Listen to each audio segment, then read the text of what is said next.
तो दोस्तों अब आगे दो और क्वांटिटीज़ या दो और टर्म्स हमारे सामने आते हैं, जो एक होता है स्केलर क्वांटिटी और दूसरा होता है वेक्टर क्वांटिटी। ठीक है, तो आइए अच्छे से समझ लेते हैं कि ये दोनों चीज़ें होती क्या हैं। इनका बहुत इंपॉर्टेंट रोल होने वाला है हमारे आने वाले इस चैप्टर के टॉपिक्स में। तो स्केलर क्वांटिटी वो क्वांटिटीज़ होती हैं जिनमें हम सिर्फ मैग्नीट्यूड का इस्तेमाल करते हैं। ठीक है, जिनमें हम सिर्फ अमाउंट बताते हैं, किसी भी क्वांटिटी का सिर्फ अमाउंट बताते हैं कि वो उसका अमाउंट कितना है, वो कितना है।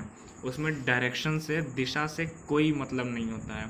फॉर एग्ज़ाम्पल, अगर मैं आपसे कहूँ कि एक हिरण है, ठीक है, जो 120 किलोमीटर पर आवर की स्पीड से भाग सकता है, तो यहाँ पर मैंने आपसे क्या कहा कि वो 120 किलोमीटर पर आवर की स्पीड से भाग सकता है, यानी उसकी स्पीड का मैग्नीट्यूड कितना है, 120 है। ठीक है, अमाउंट मैग्नीट्यूड मैंने अभी बताया था ना इसके पिछले वाले वीडियो में।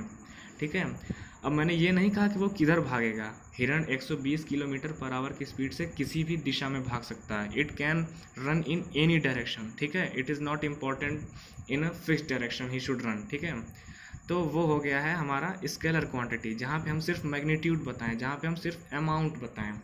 और उसी का भाई होता है वेक्टर क्वांटिटी। वेक्टर क्वांटिटी वो क्वांटिटी होती हैं जहाँ पे हम मैग्नीट्यूड के साथ साथ उनके डायरेक्शन को भी डिफाइन कर देते हैं। जैसे अगर मान लीजिए आपके घर से कोई चोरी करके भाग गया और आपने पुलिस वालों को इन्फॉर्म कर दिया, वो आपके घर पे आया और आपसे पूछा कि बताओ वो चोर किधर गया, उसके बारे में कुछ इन्फॉर्मेशन दो ताकि हम उसको ईजिली कैच कर सकें। तो आप कहोगे ना कि सर वो नॉर्थ दिशा में भागा है, वो नॉर्थ डायरेक्शन में भागा है और वो 20 किलोमीटर या 25 किलोमीटर पर आवर की स्पीड से भागा है दौड़ते हुए। अब पुलिस वाले अंकल को इतनी इन्फॉर्मेशन मिल गई कि वो नॉर्थ दिशा में ही भागा है, प्लस वो 25 किलोमीटर पर आवर की स्पीड से भागा है, यानी आपने उसकी स्पीड बता दी, मैग्नीट्यूड बता दिया 25 किलोमीटर पर आवर, प्लस आपने ये भी बता दिया कि वो नॉर्थ दिशा में भागा है। अब पुलिस को उसको कैच करने में बहुत ही आसानी होगी। ठीक है, तो फिर ये हो गया हमारा वेक्टर क्वांटिटी। तो वेक्टर क्वांटिटीज़ वो क्वांटिटीज़ होती हैं जहाँ पे हम फिजिकल क्वांटिटीज़ के डायरेक्शन के मैग्नीट्यूड के साथ साथ डायरेक्शन को भी इंक्लूड कर देते हैं। और स्केलर क्वांटिटी वो क्वांटिटीज़ होती हैं जहाँ पे हम सिर्फ मैग्नीट्यूड का उपयोग करते हैं। तो उम्मीद है कि आपको स्केलर और वेक्टर समझ में आ गया होगा। हमारे सामने अब दो और नए टर्म्स आते हैं, एक है डिस्टेंस और एक है डिस्प्लेसमेंट। तो जो डिस्प्लेसमेंट है वो बेसिकली एक नया टर्म है। डिस्टेंस के बारे में आप लोग अच्छे से परिचित हैं, लेकिन फिर भी हमें किसी भी चीज़ को डिफ़ाइन करने आना चाहिए, उस चीज़ को फील करना चाहिए। ठीक है, तो अगर मैं आपसे कहूँ कि कोई भी ऑब्जेक्ट, ठीक है, हमारे स्कूल से चलता है और स्कूल से चलते हुए 4 गली मुड़ता है, 4 गलियों में 4 दिशाओं में मुड़ता है और फिर घूमते हुए वापस हमारे स्कूल के बड़े वाले गेट से होते हुए चला जाता है। ठीक है, तो इस कंडीशन में वो ऑब्जेक्ट कई बार घूम गया, वो कई बार मुड़ गया। फॉर एग्ज़ाम्पल मैं आपको दिखाता हूँ। सपोज़ कर लेते हैं कि ये ऑब्जेक्ट है यहाँ पर, ये ऑब्जेक्ट यहाँ से चला, ऐसे गया, फिर यहाँ आया, फिर यहाँ आया, यहाँ आया, यहाँ आया, ऐसे आते हुए, ऐसे होते हुए चला गया। ठीक है, मान लेते हैं कि वो यहाँ तक चला, तो उसने कितनी डिस्टेंस कवर की। ठीक है, कितनी डिस्टेंस कवर की, कितना वो चला, तो ये पूरी पाथ, यानी जितना वो चला ये पूरा पाथ, ठीक है, ये पाथ ही ना है उसका वे जिस पे वो चला, इस पूरे पाथ की जितनी लेंथ होगी वही उसकी डिस्टेंस होगी। अगर हम गाड़ी में मीटर ऑन कर दें और फिर हम उसको स्टार्ट करें यहाँ से चलाना, तो फिर ऐसे ऐसे चलते चलते चलते चलते चलते चलते चलते चलते यहाँ पे आते हुए जब गाड़ी रुकेगी तो हमको मीटर क्या बताएगा कि हमने कितनी पाथ लेंथ कवर की, हर एक मुड़ान पे, हर एक कर्व पे, ठीक है, हर एक मोड़ पे हम कितनी डिस्टेंस चले टोटल यहाँ तक पहुँचने के लिए यहाँ से। इसी को हम कहते हैं डिस्टेंस।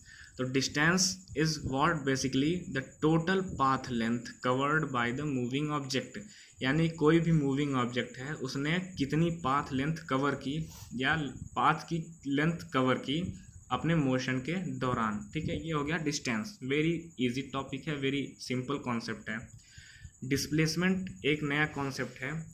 ठीक है, मैं अगर आपसे पूछता हूँ कि यहाँ से और यहाँ तक के बीच की सबसे छोटी दूरी कौन सी होगी, ठीक है, आप क्या कहोगे? क्या आप बताओगे कि वो इस तरह से चल के जाएगा, ये सबसे छोटी दूरी होगी?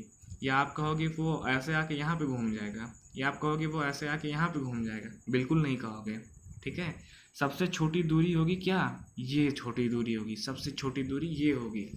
आपको एक और पॉइंट दिखाता हूँ। अरे यार, ये तो पेंगुइन लग रही है, क्या बात है, अब चिड़िया हो गई। मान लेते हैं ये 2 पॉइंट्स हैं, ठीक है। अब इन दोनों पॉइंट्स के बीच में जो सबसे छोटी दूरी होगी, सबसे शॉर्टेस्ट जो दूरी होगी, वो क्या होगी? ये होगी। ठीक है, अगर आप ऐसे घूम के आते हो तो आप थोड़ी लंबी दूरी तय करोगे, लेकिन अगर आप डायरेक्ट यहाँ से यहाँ तक आते हो तो आप क्या करते हो? स्मॉलेस्ट डिस्टेंस को आप कवर करते हो। तो किन्हीं 2 पॉइंट्स के बीच की जो सबसे स्मॉलेस्ट डिस्टेंस है, उसी को हम कहते हैं डिस्प्लेसमेंट। ठीक है, देखो अगर कोई ऑब्जेक्ट यहाँ से ऐसे चलते हुए आता है तो ये क्या कर रहा है? ये डिस्टेंस चल रहा है। ठीक है, लेकिन ये ऑब्जेक्ट यहाँ से यहाँ तक आता है तो ये उसकी डिस्प्लेसमेंट है। ठीक है, ऑब्जेक्ट अगर इस पाथ पे होते हुए यहाँ तक आता है तो वो डिस्टेंस कवर करता है, और उसकी डिस्प्लेसमेंट क्या है? यहाँ से यहाँ तक आने में ये रास्ता भी तो तय कर सकते थे, तो ये सबसे शॉर्टेस्ट डिस्टेंस है। तो सबसे शॉर्टेस्ट डिस्टेंस किन्हीं 2 पॉइंट्स के बीच में ही क्या कहलाती है? बेसिकली डिस्प्लेसमेंट कहलाती है। अब फ्रेंड्स, मैं आपको दिखाऊंगा और बताऊंगा कि हम किसी भी ऑब्जेक्ट की पोजीशन को किस तरीके से डिफाइन करते हैं, यानी वो ऑब्जेक्ट कहाँ पर है। सबसे पहले मैं आपको कुछ छोटे छोटे उदाहरण दूंगा, छोटे छोटी कॉन्सेप्ट्स बताऊंगा, जिससे आप अच्छे से समझ जाओगे कि मैं इस टॉपिक में क्या बताने वाला हूँ या क्या बताना चाहता हूँ, और आप इससे कुछ नया सीखोगे। सपोज कर लेते हैं कि ये हमारा एक रेफरेंस पॉइंट है, ओरिजिन है। आपको देख करके लग रहा होगा कि ये एक कार्टेशियन प्लेन टाइप लग रहा है। ठीक है, ये वाई एक्सिस है और ये उसका एक्स एक्सिस है। फिलहाल ये नॉर्थ डायरेक्शन, ये साउथ डायरेक्शन, ये ईस्ट डायरेक्शन और ये वेस्ट डायरेक्शन है। ठीक है, तो ये वाई एक्सिस है और ये एक्स एक्सिस है, और इसको हम मान लेते हैं ओरिजिन। ठीक है, अब हमको किसी भी ऑब्जेक्ट की पोजीशन को बताना है कि वो ऑब्जेक्ट किस पोजीशन पे है। अगर मैं कहूँ कि वो ऑब्जेक्ट नॉर्थ डायरेक्शन में है, तो नॉर्थ डायरेक्शन तो वेरी इजी, आप ऐसे पूरा लेके चले जाओगे नॉर्थ डायरेक्शन में। अगर मैं कहूँ वो ऑब्जेक्ट ईस्ट डायरेक्शन में है, वेरी इजली आप ये लेकर के चले जाओगे ईस्ट डायरेक्शन में। लेकिन फ्रेंड्स, अगर मैं कहूँ कि वो ऑब्जेक्ट नॉर्थ ईस्ट डायरेक्शन में है, तब आप क्या करोगे? अबे नॉर्थ ईस्ट डायरेक्शन तो ये भी है, नॉर्थ ईस्ट डायरेक्शन तो ये भी है, भाई नॉर्थ ईस्ट डायरेक्शन ये भी तो है, इन सारे में से कौन सा जगह पे वो है? ठीक है, तो इसी के लिए हम आपको एक तरीका बताएंगे जिसकी मदद से हम किसी भी ऑब्जेक्ट की एग्जैक्ट पोजीशन को डिफाइन करते हैं।